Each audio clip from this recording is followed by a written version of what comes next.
할렐루야. 여러분 잘 계셨지요? 엊그제 집에서 저희 딸이 갑작스럽게 아빠 저 문신 좀 할까 그래요. 그래서 괜찮겠다. 이해는 벌써 제가 노 할 줄 알았어요. 제가 굉장히 가정에서는 보수적이거든요. 그래서 노 할 줄 알았는데 제가 전혀 잠시도 제가 지체하지 않고 그래 좋겠다.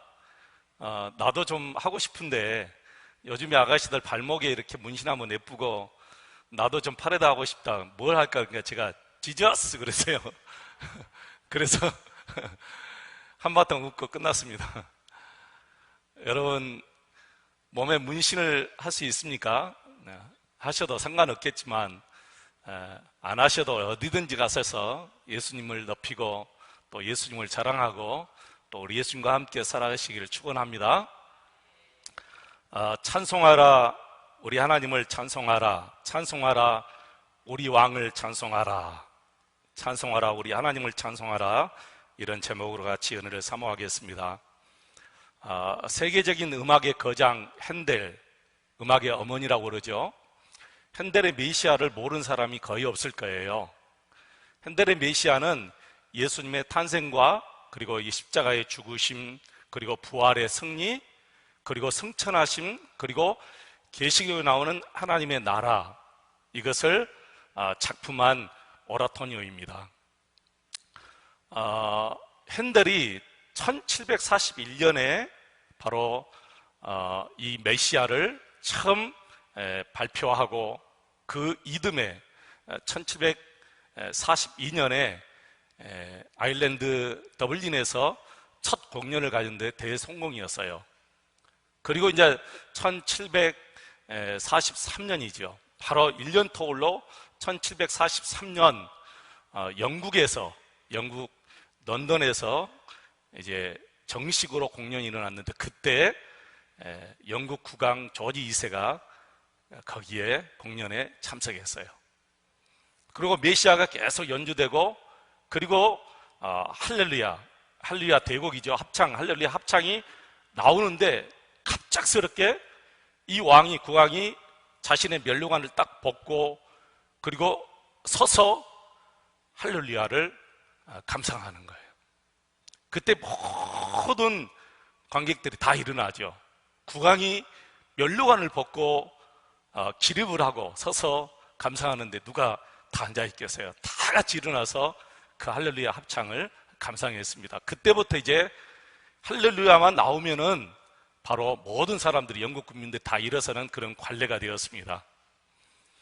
근데 국왕이 할렐루야를 감상하면서 어느 부분에서 면류관을 벗고 일어났느냐면은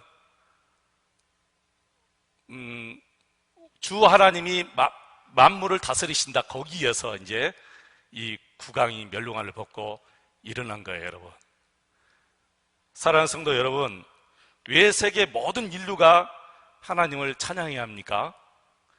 왜 세계 모든 인류가 하나님을 찬양해야 됩니까? 우리 하나님이 우주 만물을 다스리기 때문에 그렇습니다. 우리 하나님만이 우주 만물을 다스리기 때문에 세계 모든 만물이, 세계 모든 인류가 하나님을 찬양해야 됩니다. 하나님은 만왕의 왕이시고 만유의 주가 되십니다. 여호와의 이름보다 뛰어난 이름은 세상에 없습니다. 그래서 우리가 여호와 그 이름에 합당한 영광을 올려드려야 됩니다. 그게 여러분 찬양입니다. 사도 바울이 그분 하나님을 알고 나서 이렇게 믿음을 고백하지요. 로마서 11장 36절입니다. 우리 같이 한번 읽어보실까요?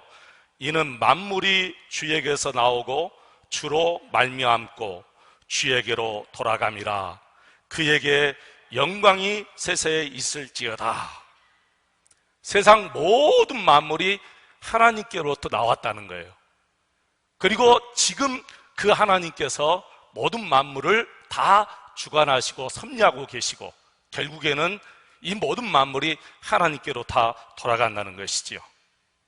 그래서 하나님만이 영광과 찬양을 받으시기에 합당하신 줄로 믿습니다.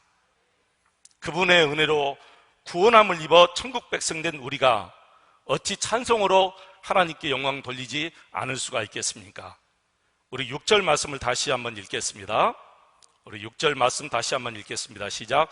찬송하라, 하나님을 찬송하라, 찬송하라, 우리 왕을 찬송하라. 제가 이 구절을 읽고 또 읽고 또 읽고 몇 번이나 읽었습니다.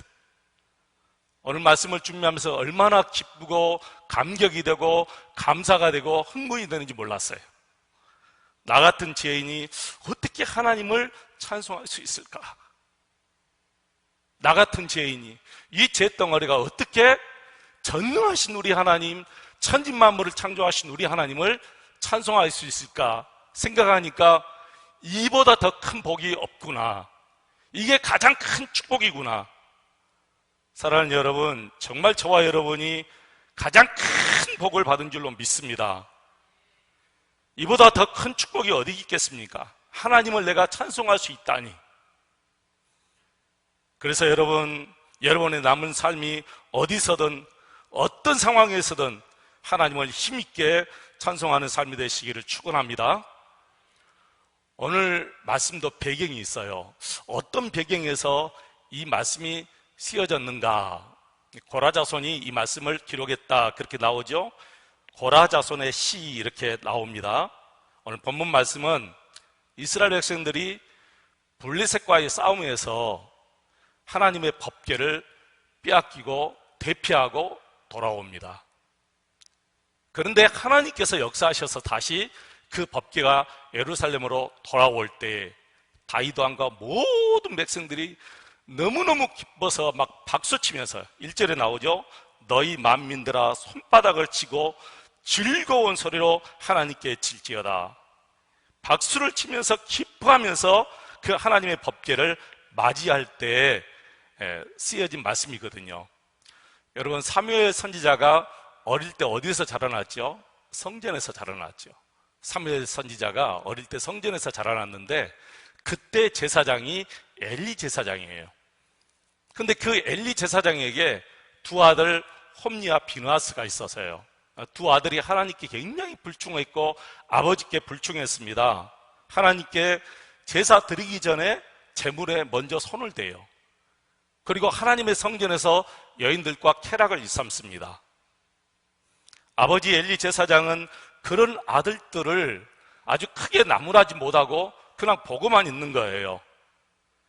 엘리 제사장 며느리가 그 행위를 보고, 아버지의 행위와 그 아들들의 행위를 보고, 하나님의 영광이 우리나라에서 떠났구나, 하나님의 영광이 이스라엘에서 떠났구나 라는 것을 알아요. 영적인 사람들은 금방 알게 돼요. 이 며느리가 영적인 사람이기 때문에 알죠. 하나님의 영광이 떠났구나. 그래서 아들을 낳았는데 그 아들 이름을 이가봇이라 지어요. 이가봇이란 뜻은 하나님의 영광이 떠났다, 혹은 이스라엘의 큰 수치다, 그런 뜻이에요. 아들 이름을 여러분 그렇게 짓는 법이 어디 있습니까? 그런데 하나님의 영광이 이스라엘에서 떠났다, 그런 이름을 짓습니다. 그리고 얼마 있지 않아 블레셋과 이스라엘이 전쟁을 하게 됐는데 그 전쟁에서 대패를 하죠. 대피하고 하나님의 법궤를 빼앗깁니다. 여러분, 전쟁의 승패는 하나님께 달려 있어요. 군대가 많고 적음에 승패가 달려 있는 것이 아니에요.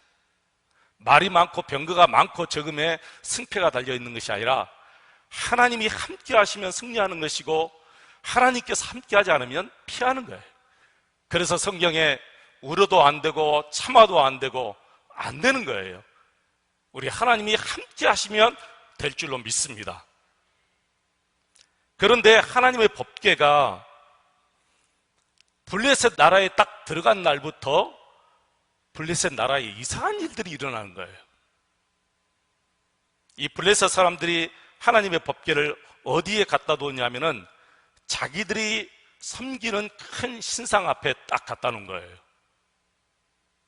여러분, 이방 사람들도 신전을 모시는 산당이 있어요. 이렇게 산당.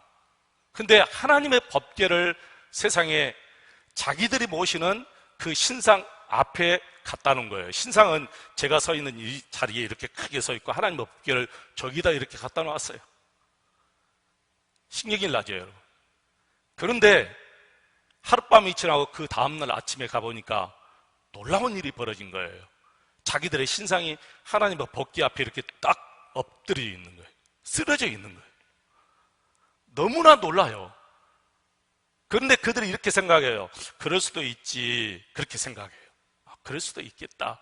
그리고 다시 세워놓습니다. 다시 이렇게 신상을 딱 세워놓고 하나님의 법궤는 또 저 아래에 있어요. 그 다음날 가보니까 큰일이 벌어졌어요. 법궤가 다시 하나님의 법궤 앞에 딱 쓰러져 있는데, 신상이 하나님의 법궤 앞에 쓰러져 있는데, 이번에는 신상의 목이 부러지고 팔이 부러지고 다리가 부러져가지고 그렇게 서 있는. 블레셋 사람들이 너무너무 놀래가지고 이건 정말 하나님의 법궤 때문에 그렇다. 하나님의 법궤 때문에 그렇다. 이것은 이스라엘 법궤 때문에 그렇다. 이 법궤를 다시 돌려보내자. 그런 생각을 합니다. 그리고 하나님의 법궤를 이스라엘 땅으로 다시 보내기로 작정을 합니다. 보내면서도 시험을 해요. 어떤 시험을 하냐면은 송아지가 딸린 어미 암소 2마리를 데리고 왔습니다. 그리고 법궤를 실은 그 수레를 이 2마리 암소가 끌고 이스라엘로 가게 만들어요. 여러분, 가능합니까? 가능할 수 없죠. 이거 불가능해요. 송아지가 딸린 암소 1마리도 아니고 2마리, 그것도 사람이 억지로 끌고 가면은 끌고 갈 수 있겠죠. 근데 사람이 끌고 가는 것이 아니라 암소 2마리가 수레를 끌고 그냥 이스라엘 땅으로 보낸다는 거예요. 불가능해요. 우리가 소를 알지만은 송아지를 딱 떼보면은 소는 거의 일주일 동안 음식도 먹지 않고 밥도 먹지 않고 막 울면서 송아지를 찾아요. 그런데 어떻게 송아지가 딸린 2 암소를 이스라엘 땅으로 보낼 수가 있겠어요? 불가능하죠. 그런데 놀라운 일이 벌어졌습니다. 이 암소 2마리가 울면서 그 법궤를 메고 이스라엘 땅으로 가는 거예요. 울면서. 누가 하신 거예요? 하나님이 하신 거지. 울었다는 것은 송아지 때문에 울었다는 거예요. 그런데 발걸음은 자기들이 마음대로 못하는 거예요. 안 가고 싶지만 가게 되는 거예요. 하나님께서 역사하신 거예요. 우리 하나님은 사람의 마음도 주장하시지만 짐승도 하나님께서 주장하시는 거예요. 바닷속의 물고기도 하나님이 주장하시고 하늘에 날아다니는 모든 새도 하나님께서 다 주관하십니다. 우리 하나님께서 주관하시지 않는 것이 없습니다. 우리 하나님은 전지전능하신 하나님이십니다. 그래서 이 법궤가 예루살렘에 오게 되는데, 이 법궤가 오는 것을 다윗 왕과 백성들이 보고 너무너무 기뻐하면서 막 박수를 치며 즐거워하면서 이 법궤를 맞이하는데, 이 법궤가 이제 예루살렘 하나님의 성전으로 올라갑니다. 5절 보십시오, 여러분. 5절 같이 읽겠습니다. 하나님께서 즐거운 함성 중에 올라가시며 여호와께서 나팔 소리 중에 올라가시도다. 모든 백성들이 즐겁게 막 함성을 부를 때 하나님께서 올라가시는 거예요. 법궤가 올라가는 것을 하나님이 올라가신다, 이렇게 표현한 거예요. 하나님이 올라가시며 즐거운 함성 중에 올라가시며 여호와께서 나팔 소리 중에 올라가시도다. 그러니까 모든 백성들이 나팔과 다른 어떤 수금과 비파와 그리고 그런 악기를 부르면서 법궤를 맞이하고 그 법궤가 여호와의 성전에 올라가는 것을 보는 거예요. 그리고 이 악기를 들고 있지 않는 사람들은 큰 박수를 치면서, 다윗도 박수를 치면서 했는지 아니면 어떤 다른 악기를 했는지 모르겠어요. 다윗이 얼마나 기쁜지 통으로 짠 옷이 내려가는 줄 모르고 그렇게 기뻐했어요. 여러분, 우리가 이렇게 하나님 앞에 찬양할 때 기쁨으로 찬양을 드려야 될 줄로 믿습니다. 정신없이 찬양을 드려야 될 줄로 믿습니다. 이때 찬양대로 헌신한, 바로 이때 그 현장에 있던 이 고라 자손들이, 찬양대로 헌신한 고라 자손들이 그때 그것을 목격하고 이 말씀을 기록해서 저와 여러분을 읽게 하고 이 말씀에 은혜 받게 한 줄로 믿습니다. 우리 모두가 하나님을 이렇게 찬송해야 된다는 거예요, 여러분. 법궤는 이스라엘 백성들이 전쟁에서 빼앗아 온 것이 아니잖아요. 하나님께서 블레셋 땅에 거하지 아니하시고 이스라엘 땅에 오신 거예요. 외교를 잘해서 법궤를 가져온 것이 아니라 하나님께서 당신께서 오신 거예요. 그걸 바라보는 다윗과 백성들이 얼마나 기쁜지 위대하신 우리 하나님, 만왕의 왕이신 우리 하나님, 지존하신 우리 하나님 하면서 하나님을 이렇게 찬송했어요. 여러분, 찬송은 세상에서 가장 위대한 분에게만 올려드리는 노래예요. 그러니까 그 누구도 이 찬송을 받지도 않고 그 누구에게도 이 찬송을 부르지 않습니다. 세상에 어떤 사람이 사람 앞에 찬송하는 사람이 있습니까? 사람 앞에 찬송하는 사람이 없어요. 하나님 앞에만 이렇게 찬송을 올려드리는 거예요. 왜 우리가 하나님을 찬송해야 하는지를 여러분 생각해 보셨어요? 왜 우리가 하나님을 찬송해야 되는가? 왜 내가 하나님을 찬송해야 되는가? 그 이유를 모르니까, 죄송합니다만은 찬송 시간에 딴짓을 하게 되는 거예요. 그 이유를 모르니까 엉뚱한 생각을 하고 예배 시간에 앉아 계시는 거예요.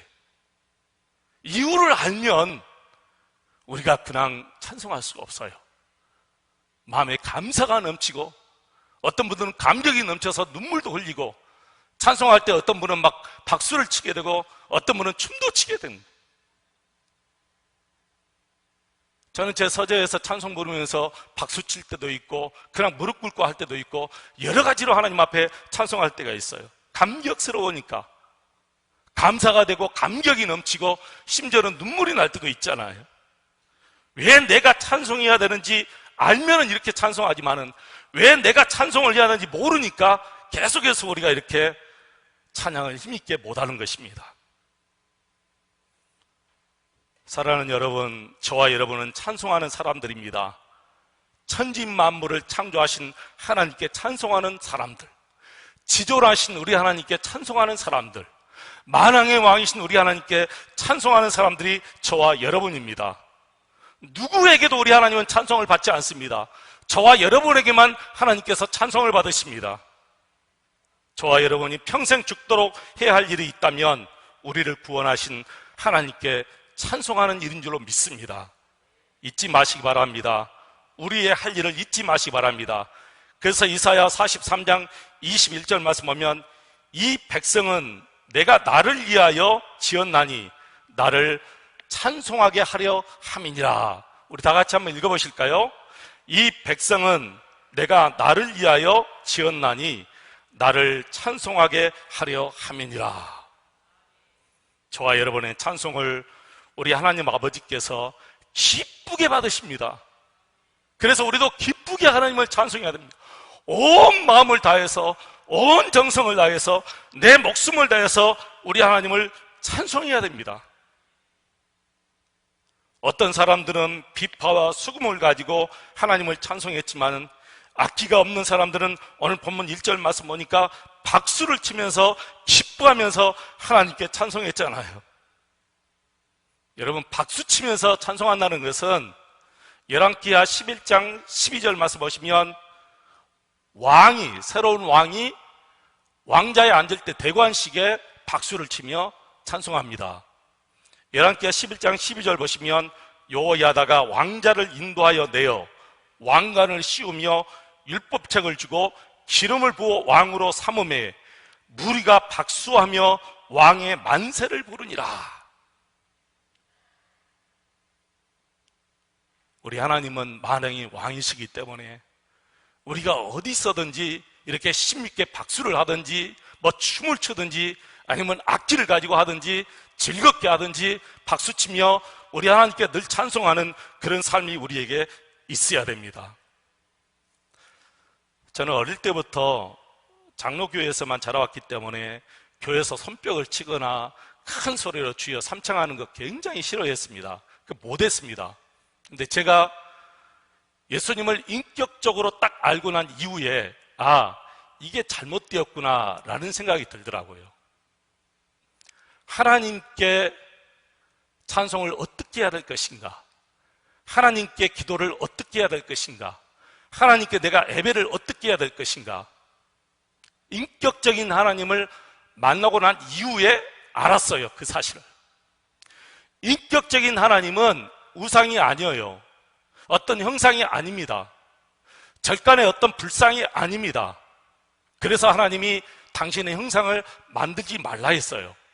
그런 것들은 인격이 없는 존재들이에요. 근데 우리 하나님은 지정의 인격을 가지고 계시는 하나님이시기 때문에 우리가 찬양을 할 때도 온 마음을 다해서, 내 온 정성을 다해서 내 마음을 표현하면서 찬양하는 것을 인격적인 하나님이 그대로 받으신다는 거예요.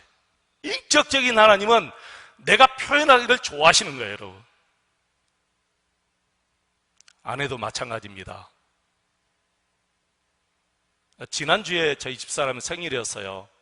여보, 이번에 장미꽃을, 그 전에 우리 5월 달에 결혼 기념일 때 제가 장미꽃을 좀 사가지고 줬더니 그렇게 좋아해요. 그래서 이번에도 제가 꽃을 사려고 했는데 저희 집사람이 꽃도 사지 말고 케이크도 사지 말고 아무것도 사지 말래요.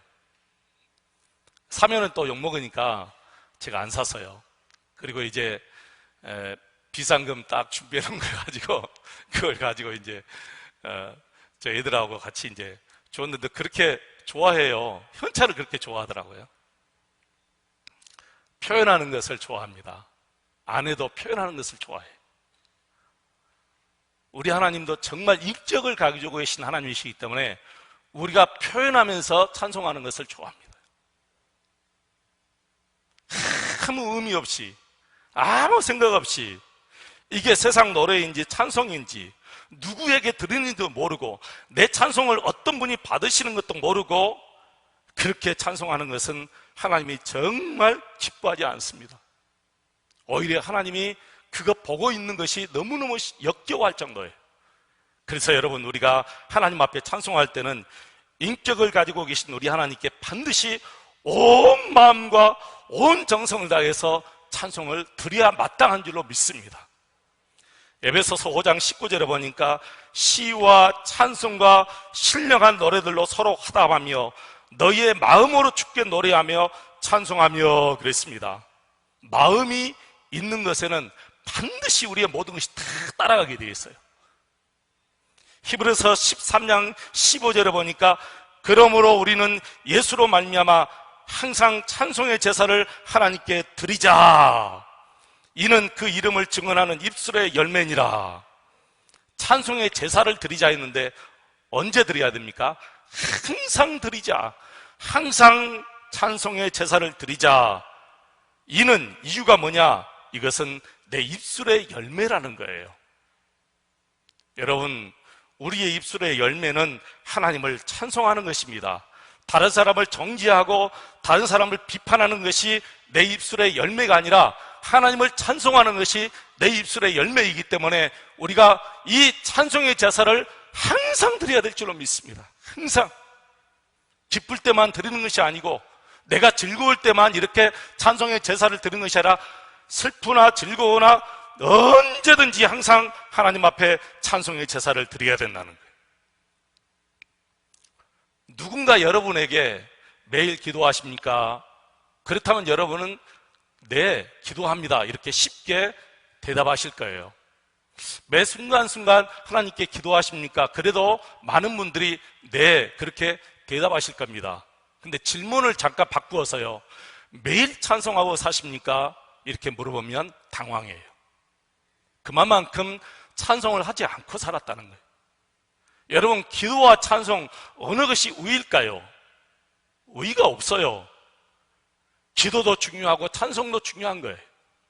어느 것이 더 중요한 것이 없어요. 그런데 왜 기도는 매일 하면서 찬송은 우리가 매일 못합니까? 그리고 더 나아가서 기도를 하지 않으면 죄책감이 느껴요.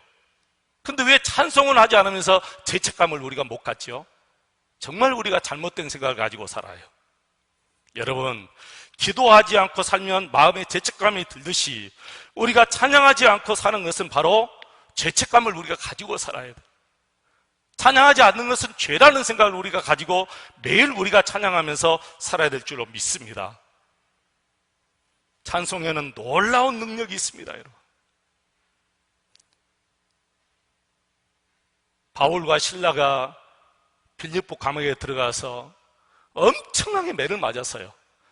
이 살점이 뛰쳐나갈 정도로 그렇게 매를 맞았어요. 얼마나 피가 흘렀는지 간수들이 그 바울의 몸에서 핏자국을 막 닦아주었다고 그랬잖아요. 들어가서 지치고 잠들 터인데 바울과 실라는 바로 잠자리에 들지 않고 그 몸을 가지고 하나님 앞에 찬송하기 시작합니다. 빌립보 강에서 하나님 앞에 찬송하기 시작해요. 여러분, 우리도 살아보면 알겠지만 육신이 너무 피곤하면 예배드리는 것, 기도하는 것, 찬송하는 것도 잊어버릴 때가 있잖아요.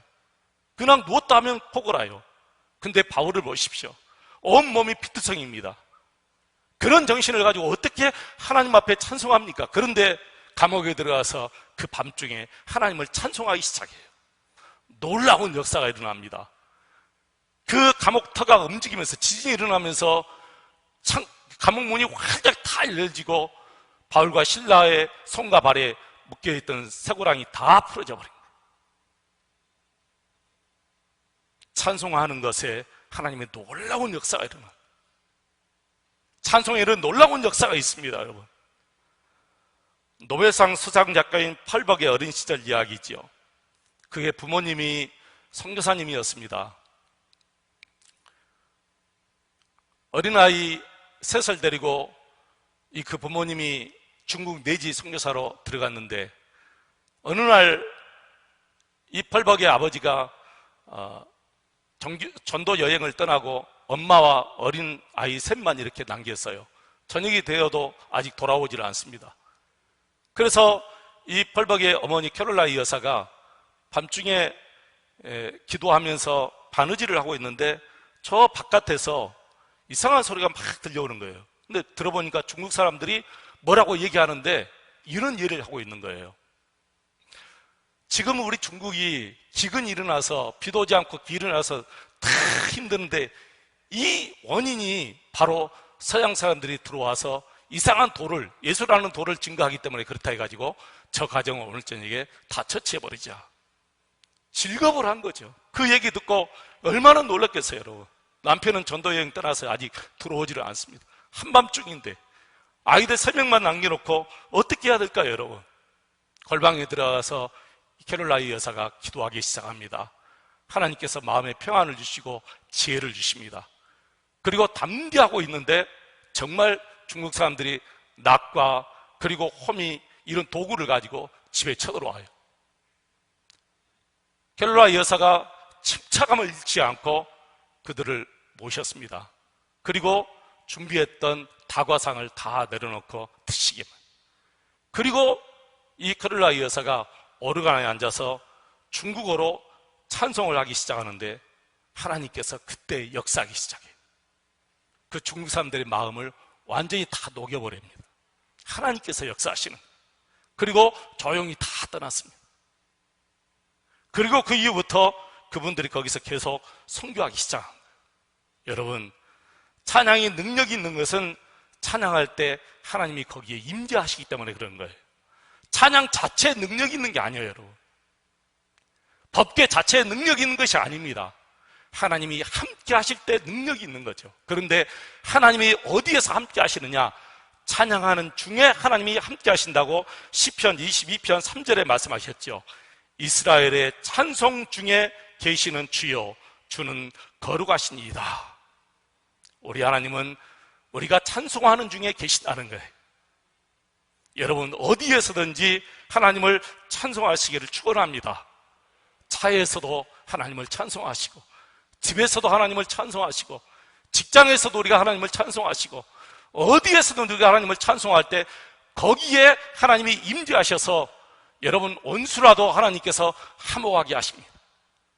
모든 문제가 다 풀려지게 하시고 바로 거기에 놀라운 역사 기적들이 바로 그 자리에서 일어나게 될 줄로 믿습니다. 여러분, 하나님은 우리 자녀들에게만 찬송을 받으십니다.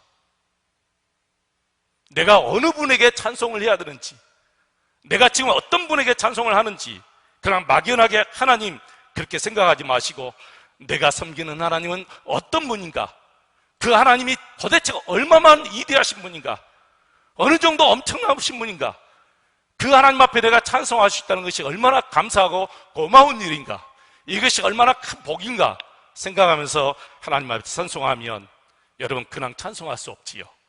온 마음과 온 정성을 다해서 하나님 앞에 찬송할 수밖에 없습니다. 우리가 다 함께 공중예배를 드릴 때는 우리가 서로 절제하면서 이렇게 조용히 찬송할 수 있지만 우리가 기도에 함께 모였을 때 혹은 집에서 혼자 있을 때는 춤을 추며 찬송하든지 아니면 악기를 가지고 찬송하든지 아니면 손을 들고 찬송하든지 그것은 여러분 성령께서 주시는 마음대로 우리가 하나님을 찬송할 때 하나님께서 우리의 찬양을 기쁘게 받으실 줄로 믿습니다.